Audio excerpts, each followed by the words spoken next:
G'day guys, welcome back to Small to Swole.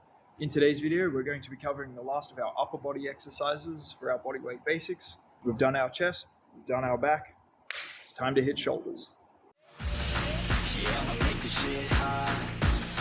Oh, I'ma light this shit up. Yeah, I'ma make this shit hot. Oh, I'ma light this shit up.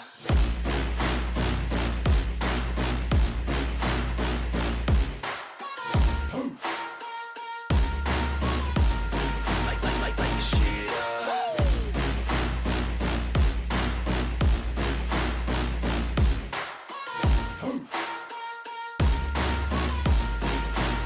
Let's go. Now, to work our shoulders, we're actually going to be looking at two separate exercises. The first one is our pike push-up, and the other one is going to be our handstand hold.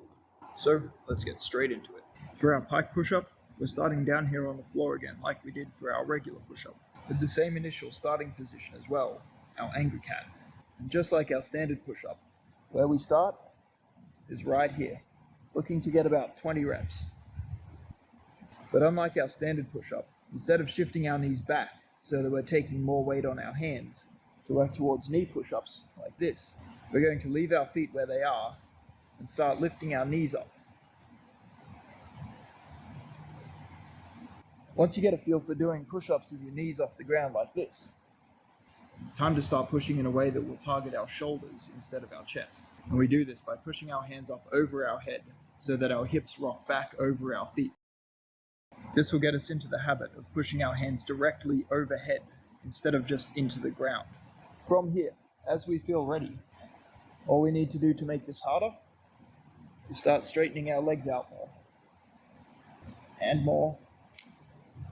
Once you can get to the point where your legs are completely straight, or at least pretty close, you can make it even harder by moving your feet and hands closer together. This does take a decent amount of flexibility though, so don't worry too much if your legs are a little bent. And if you want an extra challenge, but you aren't quite ready for full handstand push-ups yet, you can try popping your feet up on a raised surface, like a coffee table or a chair.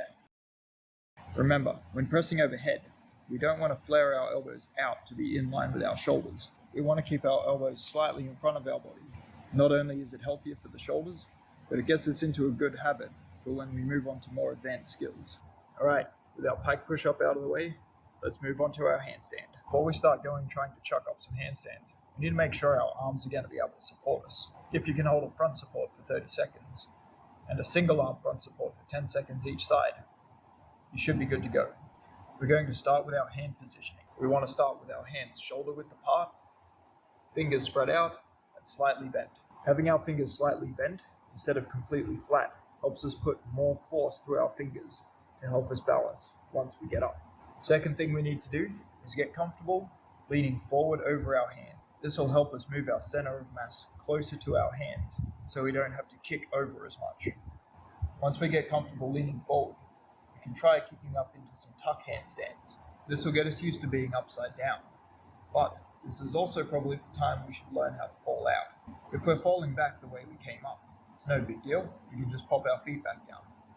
If we're going over, we've got two options. Number one, you can turn your body around and get your feet down to the ground. And option two is to roll out.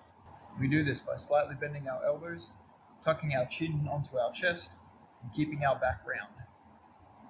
If you're choosing the roll option, just make sure we're landing on the back of our shoulders, not our head. It also helps if you've got a soft surface like this gym floor to learn it on. But if not, grass usually works just fine. Once you get comfortable going upside down and can hold your tuck handstand for a few seconds, then the next step is to straighten our legs out. We can do this a couple of different ways. First option is to enter it the same as our tuck handstand and then just straighten our legs out from there, or we can kick up with straight legs. And of course, the same methods of bailing out still apply. And don't worry if they don't look too pretty or you can't stay up very long. Handstands don't usually happen overnight. Just keep working at it. Well, that's all for today's video, guys. There will be a handstand push-up video coming out at some point, as well as a dedicated handstand video where we'll go more in-depth about correct form and the muscles used. In the meantime, if you liked the video or found it helpful, give it a big thumbs up, drop a comment down below, apparently the YouTube algorithm likes that, and subscribe to the channel for future content. See you guys in the next video.